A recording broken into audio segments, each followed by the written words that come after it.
We've got a star guest today, Chubster. Yeah. Great to see you here today, bud. Thank you. So, Chubster has had some issues lately, and he learned that he could lose a lot of weight by going ketogenic, right? I mean, it's a valid thought. Yeah. All right? Yeah, most times. Most times, but hey, look, he's doing pretty good down here. And so what he did is he started having some coffee with a big wallop of butter in the morning, and he wasn't feeling quite right. Were you? So he wasn't doing very well from that, so he thought, well, what can I do? So he went back to the internet and he started researching and started taking things like, what are they called? Exogenous? Ketones, MCT oils, there are, yeah, these would be the most common. Yeah, so is that what you're doing? Yeah. Did it work? Obviously not. So, Chubster, can you leave? Sure. So he struggled, and he now needs to go on a different program, and we got Alessandro Ferretti here to set him straight, and we'll revisit him later. But so what happened here? Why did Chubster not get the ideal results? Because there's all this information about eat fat, lose fat. Yeah. There is all this information about, hey, you get great, tremendous brain energy. Yeah. Just if you struggle in the morning or you want to eat less, take say coffee and put some butter in it or MCT oil. Yeah. And if you want to increase performance, then you take a bunch of exogenous ketones, which are basically ketones in a pill or MCT oil. So what do we do here? Okay, so I think that the first point to make is that ketogenic diets, low carb, high fat diet are not suitable for everyone. That's the first thing that I would probably want to assess. So most of the times, if people found problems within that type of dietary approach, I would suggest to work with a practitioner that would understand well who's suitable and who is not.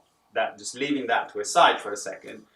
Hold on. So are you saying that not everyone can just go right into trying ketosis without additional support? Totally. I've never, so far in my short and colorful nutritionist career, have researched something in this depth and advised so many people not to go on it.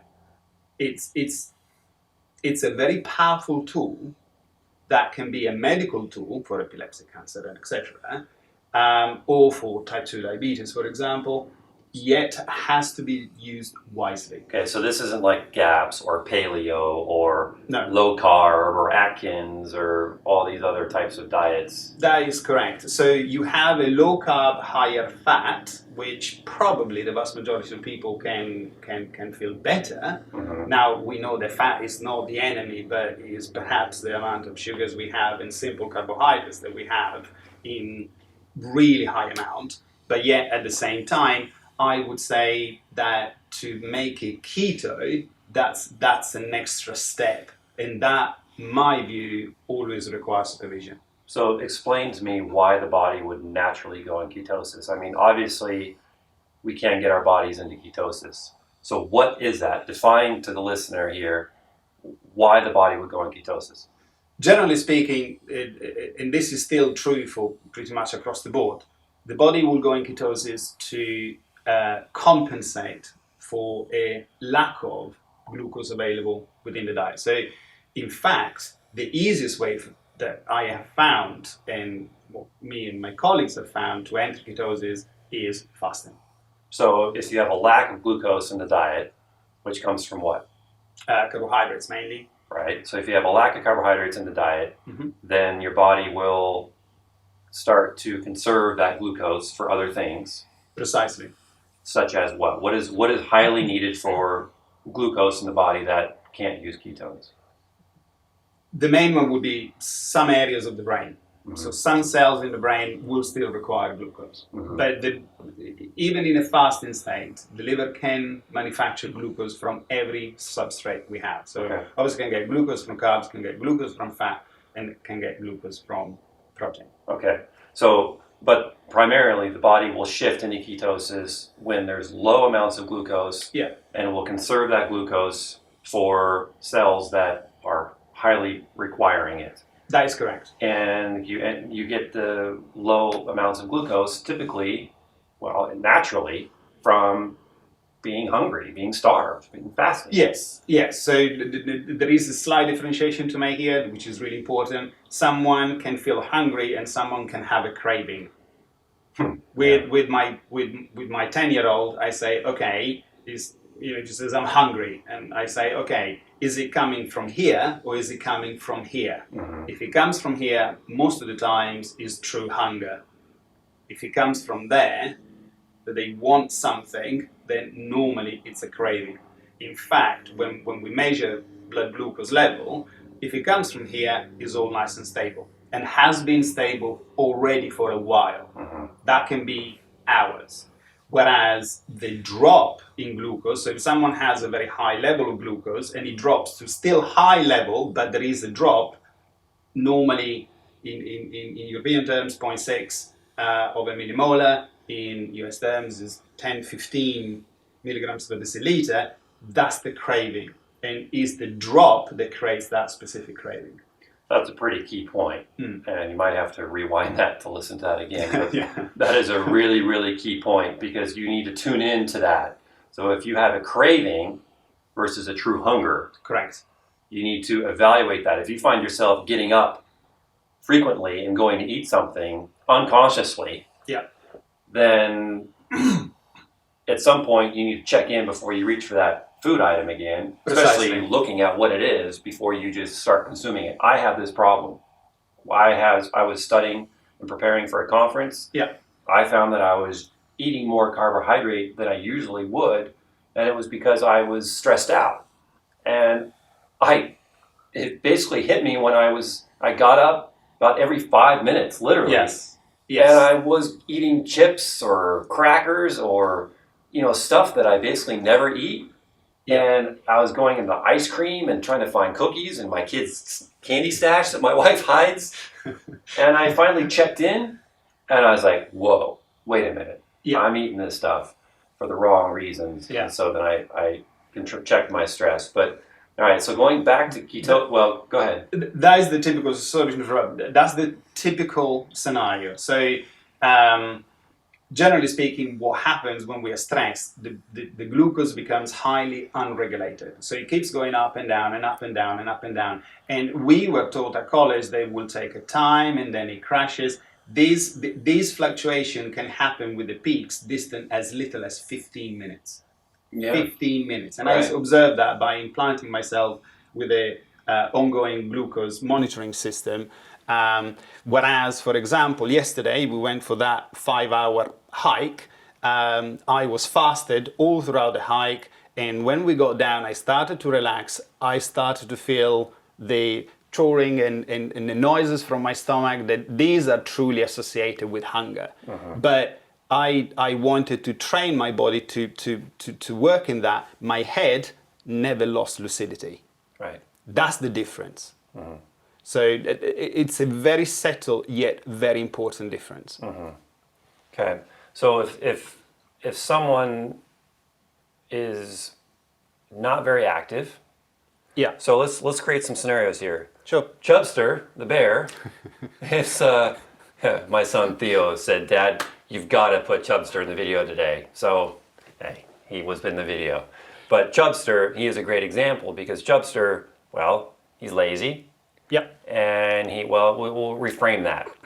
Chubster is not a very active bear. And his food choices were the same. He still ate the same amount of carbs that he was normally eating and the same amount of protein. Then he decided to go taking this coffee with a bunch of butter, and then he started taking exogenous ketones. He kept gaining weight. So what happened there? I mean, just in terms of fuel. So I call it metabolic confusion. So you still have the carbs, and given the choice, especially at the start, the body has been working. I don't know how old Chubbs is, but most people is 6, right? Okay, that's not that bad.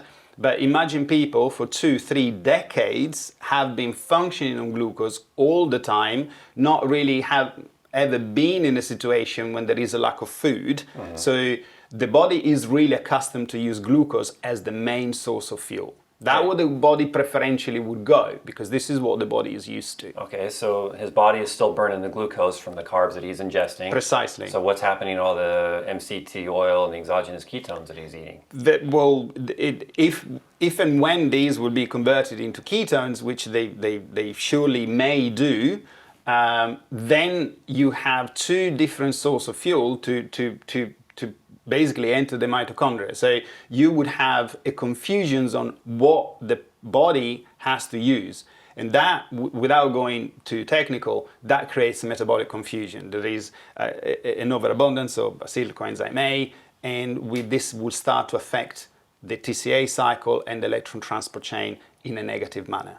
And so what would the result be? What would the hormonal trigger be by the body in that situation when if you have an excessive amount of glucose and excessive amount of ketones? What happens? Put it this way, people that do that have normally the worst transition to a ketogenic diet.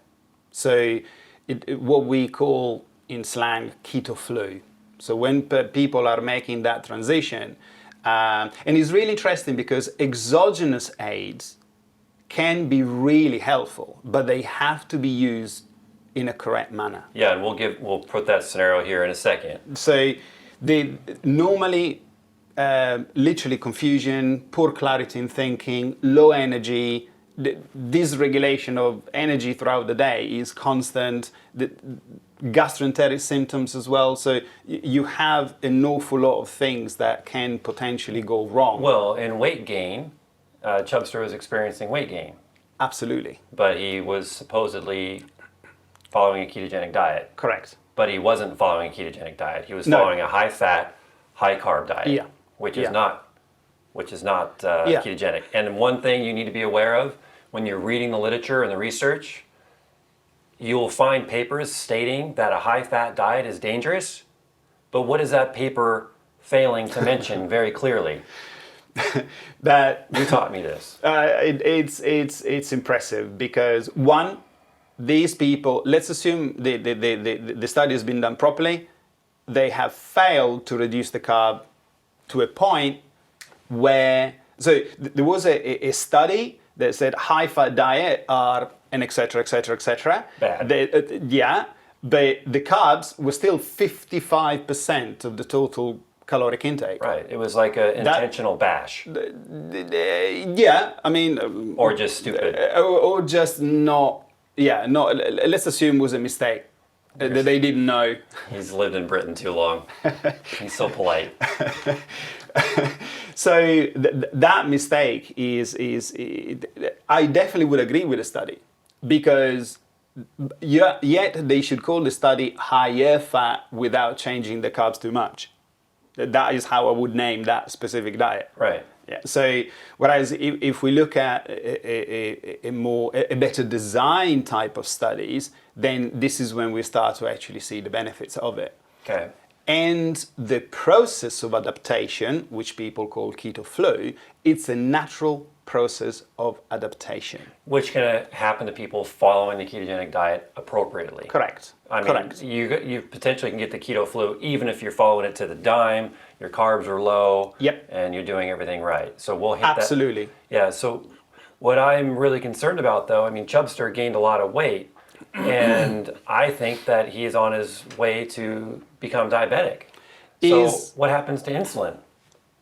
Okay, that's a really interesting point. Looking at the work of some engineers like Marty Kendall and Mike Julian and myself actually, because we got to the same result in a parallel manner, which that's big.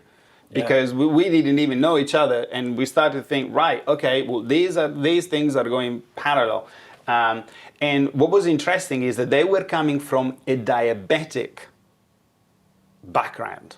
Okay, so they had to get it right. I came to it because I was trying to prevent something for me potentially in the future due to familial history. So what to us was really interesting is that the adaptation, the healthier someone is, the shorter and more and better is the adaptation. So there are less symptoms and so on. But the more unhealthy someone is, the higher are the peaks of insulin, therefore creating some form of resistance to insulin, communication and signaling within the cells, the worse were the symptoms. Well, Chubster's muscle mass is pretty low. Yeah. And his muscle mass is a pretty integral part of... Yeah, in fact, what did you say? That to me, that was the key. Is not very active. Right. So at the same, so you got glucose available. You're flooding it with extra fuel. But the problem for Chubbs is not that he does not have enough fuel. He's using preferentially the wrong type of fuel for what he's trying to achieve. I'm not saying the carbohydrates are wrong. Right. And if you have limited muscle mass and you're doing limited exercise, you are having, well, you're also not burning much fuel.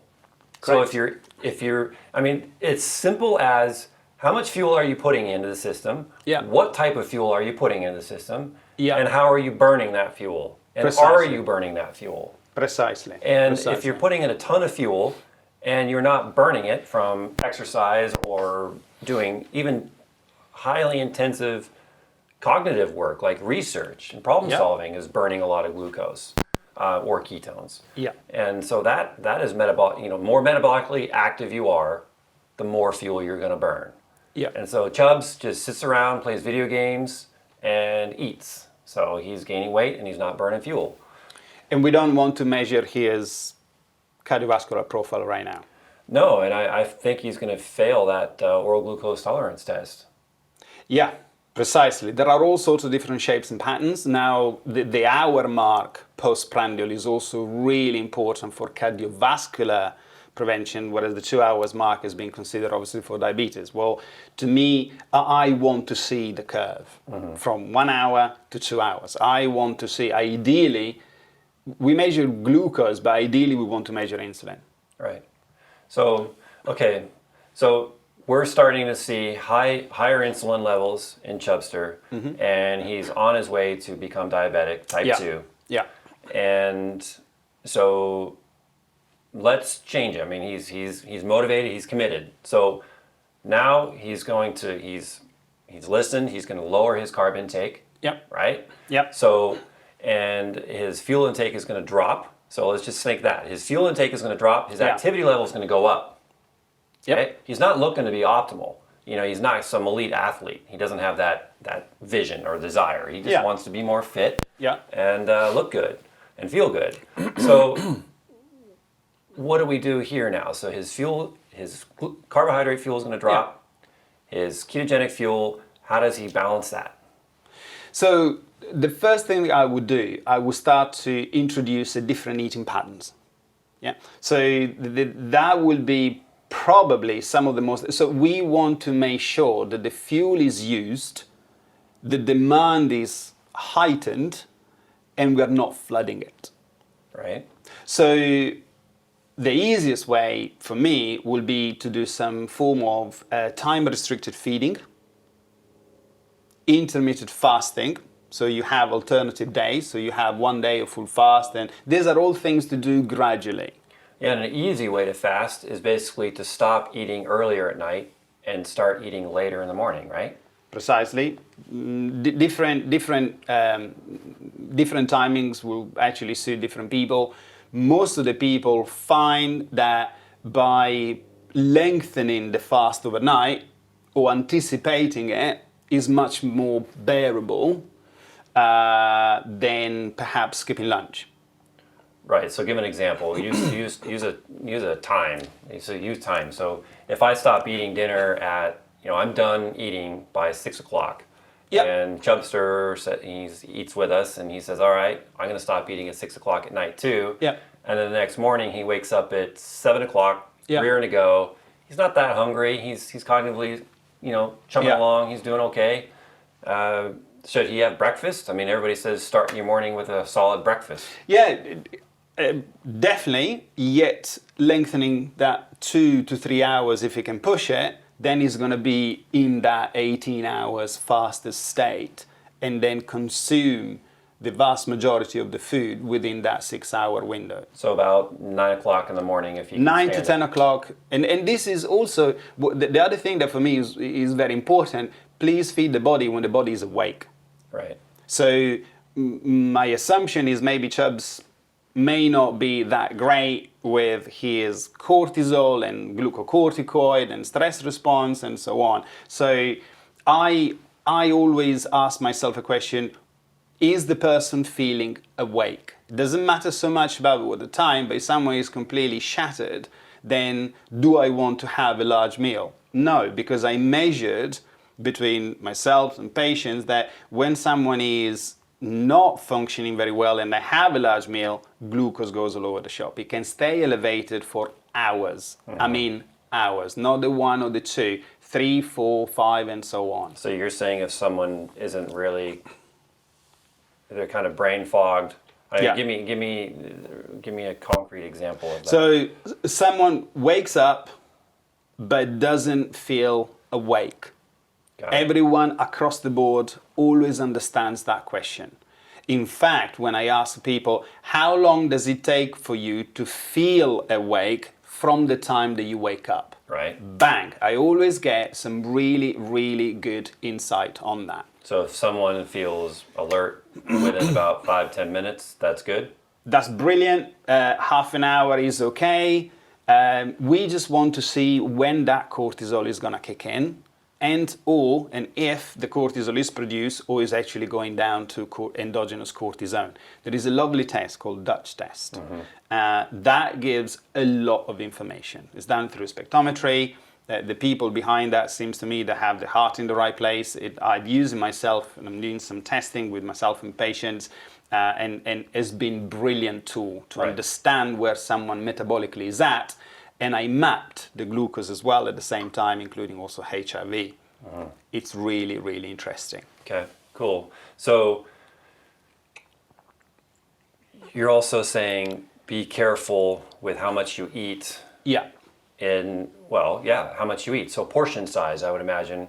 Portion size and also what type of activity and when you're going to have that activity. Correct. Probably also matters, right? Yes, the portion size. So the food proportions are great as a start. I personally prefer people after a while to move away from the percentages, because I'm sure that you may have found the same. If you go and look at the percentages and use that as a main tool, generally speaking, either the calories are out or the proteins are out. Is one of the two. You can kind of refine it. But so what I tend to do is, once people are starting to get more familiar with measuring and understanding and see, because they measure and they relate that to a specific size. Okay, so we know that 100 grams of a certain food is going to look like that. I don't like my patient to measure everything, because it is a massive taxation on motivation. Right? So say measure for 2 or 3 days, roughly weigh the same things. That is what they're going to look like in a plate, right? So that's the first thing. Then I would move more towards food mass, not so much calorie counting. I'm doing some work with an engineer called Waco Jaros, and we have found that caloric estimation is way out when people become fully fat optimized. Right, this is key. This is key here. So basically, when you become, and correct me if I'm wrong, but this is my understanding, and this is a really important point because it has to do with fuel. That's correct. And fuel burning efficiency. That's correct. So if you are not ketogenic diet, your fuel burning efficiency and fuel production isn't as ideal as someone who is fully keto adapted and able to burn fat. Right? That's correct. So glucose burns quicker, and it can burn with very little oxygen. That's the advantage of that fuel. Right. Fats will take longer as far as oxygen, so people require more oxygen, but it generates more ATPs. So glucose, less oxygen, but faster production of Precisely. of ATP. Yeah. Fuel. No. Faster, yeah, the output will be faster, but it's not as the yield of ATP yield. is not so high. Right. So you have a fast flame burst Precisely. that's not sustained. Yeah, when you want heat now, there and then, you want glucose. Right. If you want a long, slow, solid burn that's bigger. Yeah, and Then- longer. Right. Then I would actually switch to fats. Right. And that makes sense because what happens, I mean, you're classic. I'm the classic, oh, my blood sugar's dropping, right? And you feel that fast. Correct. And when you go keto, those blood sugar imbalances basically not go away, but they were significantly reduced. Yeah, absolutely. To a point that in this is just a personal estimate, but 30% of the people go away completely. Yeah, and what does blood sugar imbalance cause? Emotional disturbance, cognitive disturbance. This will be generally that you feel that craving, you get itchy, you get, you don't feel right. Yeah, and the vicious cycle is you need energy now, so you want to go to that energy that provides the fastest burn, Correct. the quickest burn, Correct. to provide you some energy. And what is that? Glucose. That's glucose. And now you're going to hit it again. Yeah. So when you go keto, you stay keto pretty solidly. Yeah. Then your energy is pretty consistent throughout the day, and you don't be gravitating. So your carbohydrate craving, I would assume, would go down. Massively. Right. Massively. There are at times that obviously someone after having intense physical activity or exercise, someone that needs some form of quick fixes because they have, they had a high expenditure Right. and it was a high intensity, then refueling with carbs is great. Right. I'm not against carbs. Right. We'll get to that type of individual here in a second. Sure. But if you're eating, say, and you are counting calories, and you do get 2,000 calories a day, maybe say you eat 3,000 calories a day, Yeah. and you're not ketogenic, Yeah. and then you become fully ketogenic, keto adapted, whatever you want to call it, Yeah. then would that same amount of caloric needs still be the same? I mean, is it a one-to-one? No, that's the problem we are finding because from the time I was fast adapted, I went for a simple, really gentle bike ride, 2 hours. I looked at my calorie expenditure and it was indicating 1,280 calories. I know my body well enough that I did not spend that amount of calories. And I thought, hang on a minute. And this is when I started to do research with a gentleman called Wake Jaras to go through all the literature. And what we found is that if you take an 18 carbon from fat and the 18 carbon equivalent coming from glucose, this is the really important bit. So it will be 3 molecules of glucose because it's a 6 carbon molecule. So 18 versus 18, you compare apple with apples. And the production of ATP, the number of ATP given by the fat is 120 plus. The one coming from glucose, which is faster burning, is at best 96. So this is when the discrepancy is, because many of the studies done on ketogenic that were isocaloric, meaning trying to replenish the body with exactly the same amount of calories that the body needs to live and has done on that day. In ketogenic, if someone is fat adapted or fat optimized, they will become hypercaloric. And so defining calorie then would be a unit of measure of food in order to produce ATP? I mean, how do we define calorie? Yeah, that's the caveat, because the calories, as the name would imply for someone, from Latin, calorie is a measure of heat. And we made the assumption that a certain amount of food mass gives a certain amount of heat in a calorimeter, and we assume that is going to be the energy produced within the mitochondria, within the body.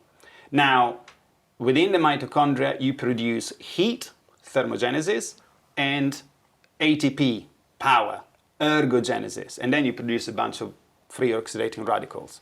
The ratio between these will change depending upon which substrate you use for fuel. Right, so that's one reason why calorie isn't the best unit of measure. Correct. So we have estimated that once someone goes through the adaptation, this is when it gets, a bit rocky, but we know that after someone gains that adaptation and gains that metabolic efficiency, and their body preferentially uses fat as a main form of fuel and spares the carbohydrate only for when they're needed, I would strongly advise to knock off probably about 20% from so they can still measure calories, but reduce it of 20%. That's coming off the fats, not the carbs or the protein. Yeah, so you keep your carbs and protein if you're well keto adapted.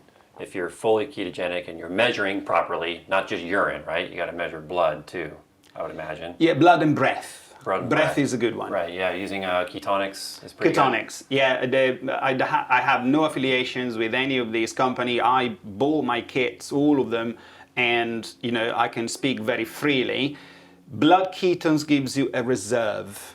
This is the small change you have in your pocket to go out in the shops. Mm-hmm. That's what you got in your pocket.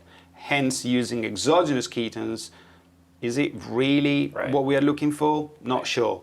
Whereas the one that we want to see, to measure, I would prefer using breath, because the breath will give you how much has been exhausted, how much has been used. So it can be a reflection of how efficiently your body is actually using ketones for energy. That to me is really important.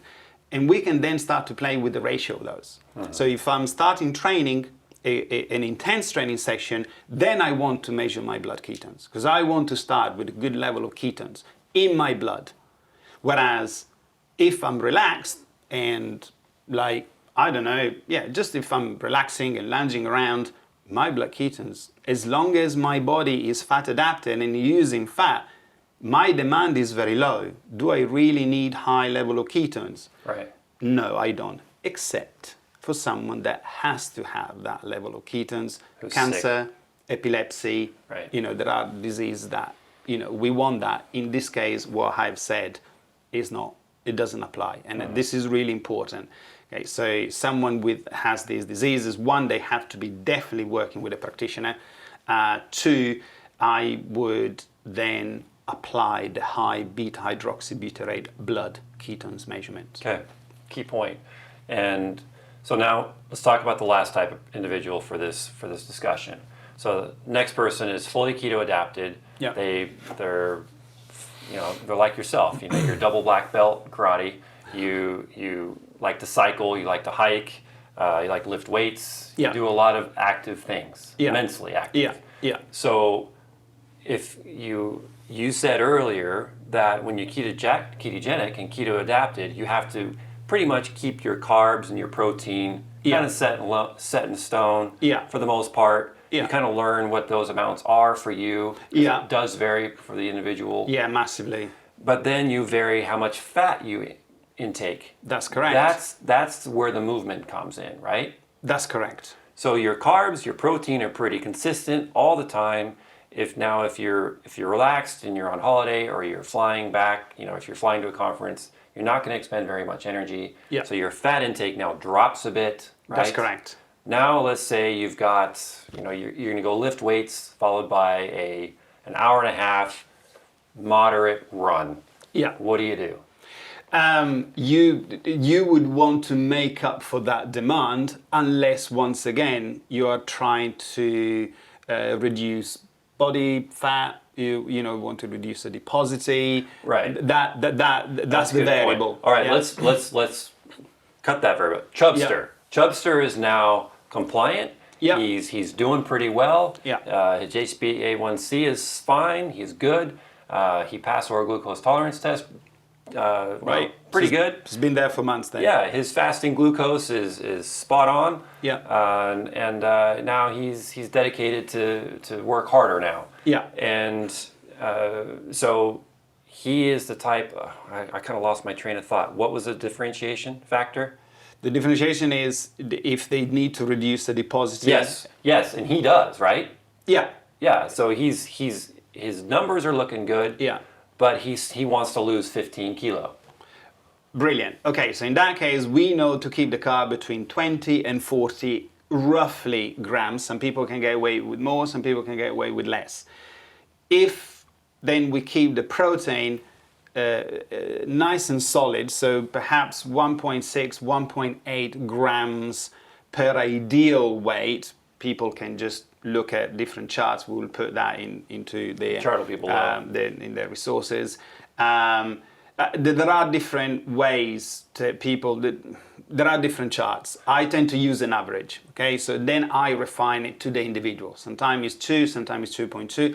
Generally speaking, 1.6, 1.8, you can't go that wrong. So that's the average for someone, and also to be reasonably safe, making sure that too high a level of proteins are not going to cause other problems. But however, so we fix the protein, we leave the protein. That's the amount of protein that is needed for the body to do in-house maintenance, as I call it. Okay, so immunity, neurotransmitters, and hormones, and etc. Gut lining repair, saliva production, everything, right? And then we play around with the fats. In fact, in some individual, the ketogenic diet can look like a high protein diet. So in Chub's case, might be going towards that way.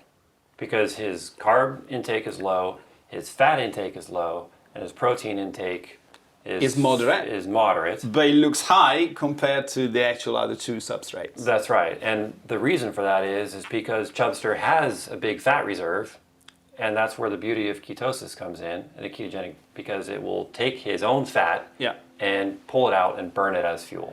Quoting one of the people that I follow the work called Raymond Edwards, your fat, the person's own fat, is just stored dietary fat.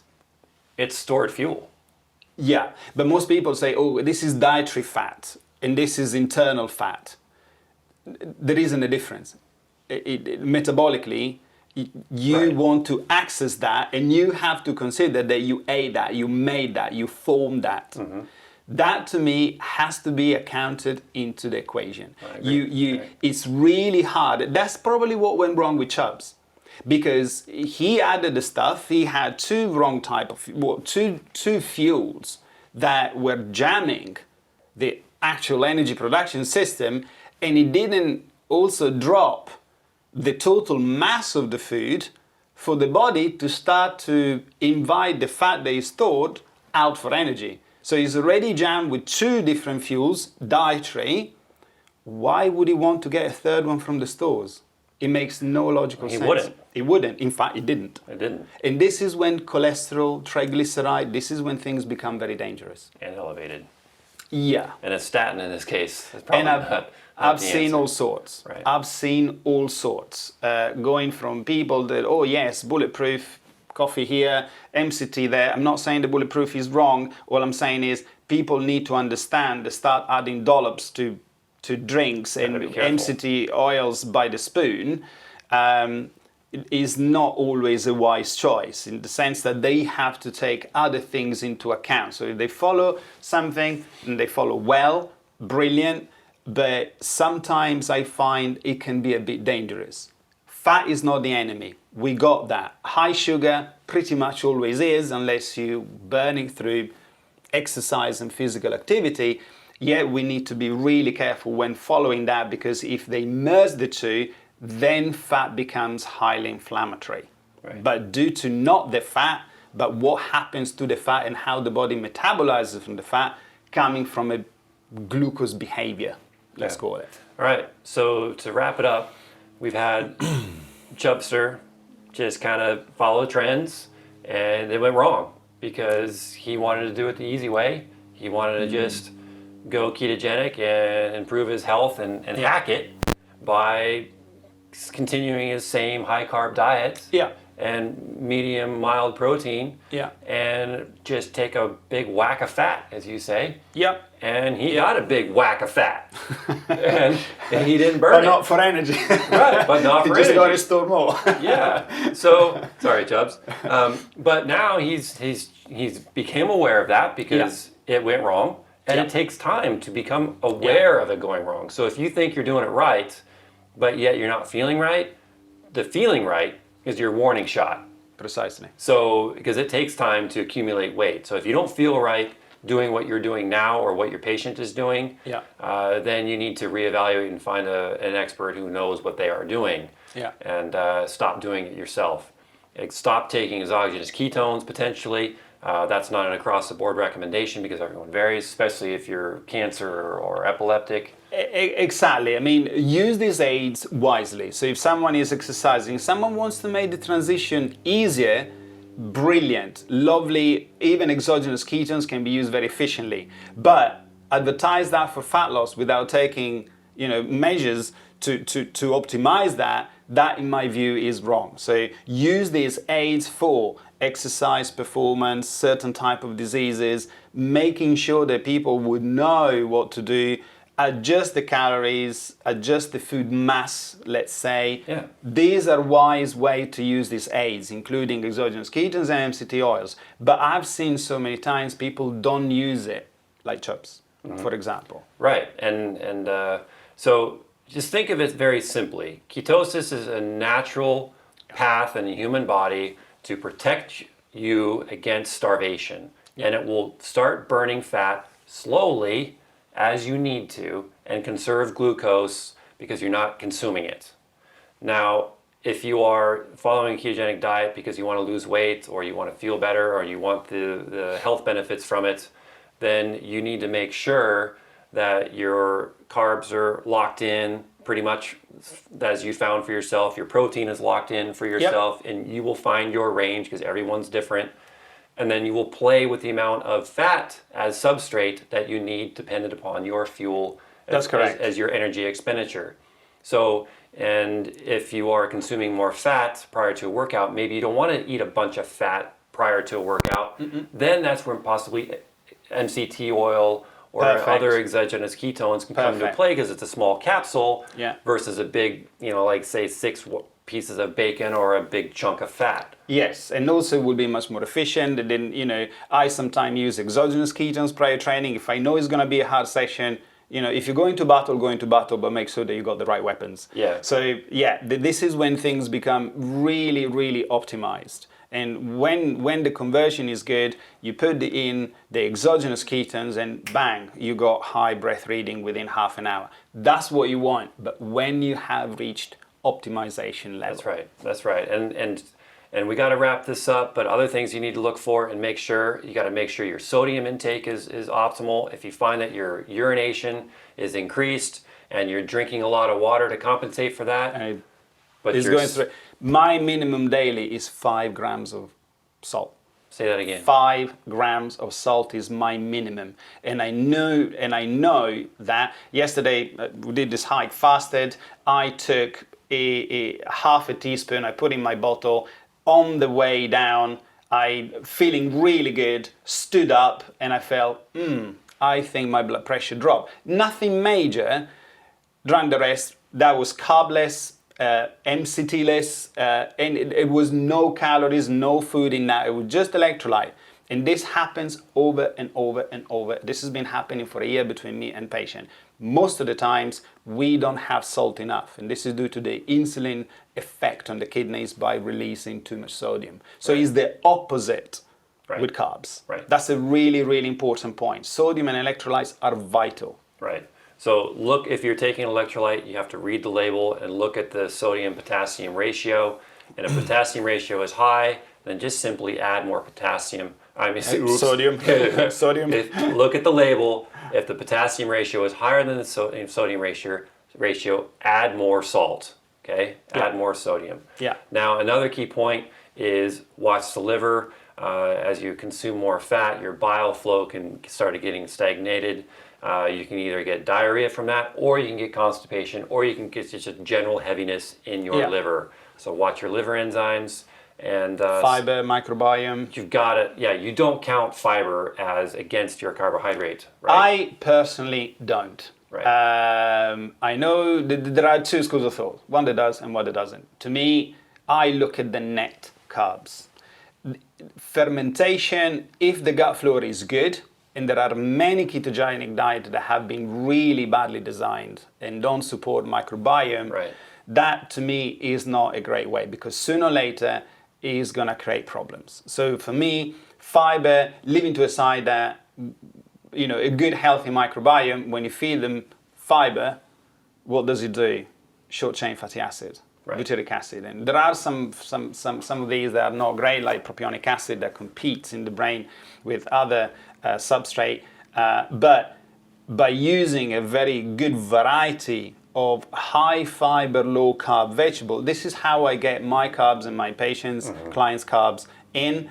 Function of constipation is never a problem after the adaptation. Right. There will be changes as every time we change a diet. Right. Virtually any diet. Yeah, so make sure you're consuming adequate fiber, Yeah. make sure you're supporting your liver and your gallbladder function, and make sure your electrolytes are balanced, especially sodium-wise. Yeah. 5 grams a day is the minimum that Alex is finding in himself. And then you also have to make sure, there's another really big one that just went poof. They have the microbiome and use the aids wisely. Stress. Make sure that you're not one of these types of type A people where you're always going. Yeah. Because or reactive to stress. So make sure you're well adapted not only to burning fat, but you have to be well adapted to the stress in your environment, because if you just bounced right there, you are not well adapted to stress, and you need to take something like adaptogens. So if you jumped just now, you're not, well, he does karate, that's a natural instinct, but anyway, if you just bounce there, you need to find some adaptogens to calm yourself down, because stress is going to pump up your glucose and take you out of ketosis. Potentially. To me, what's really interesting is that if there is an event, a very stressful event, like something happened there and then, you temporarily go out of ketosis, glucose shoots up, ketones in blood go down, breath stays the same. Okay. But the body will enter ketosis back, breath ketosis, very, very quickly. Okay. It doesn't even sometimes get out of it. Beautiful. Long, protracted, medium to high level stress, that is very potent inhibitor of a healthy ketosis. So don't be stressed out. And add the MCTOs with exogenous stuff. When it's the right time. When is the right time. Not like Chubster did. Thanks for your time, and we'll follow up with Chubster next time. Thank you. Have a great day. Thank you for having me. We hope you enjoyed that. To find out if the ketogenic diet is right for you, you can take the assessment at drbenlynch.com/keto or text the word keto diet to the number 44222. And for part 2 of the interview, you can get our ketogenic resource bundle at seekinghealth.org. Thank you.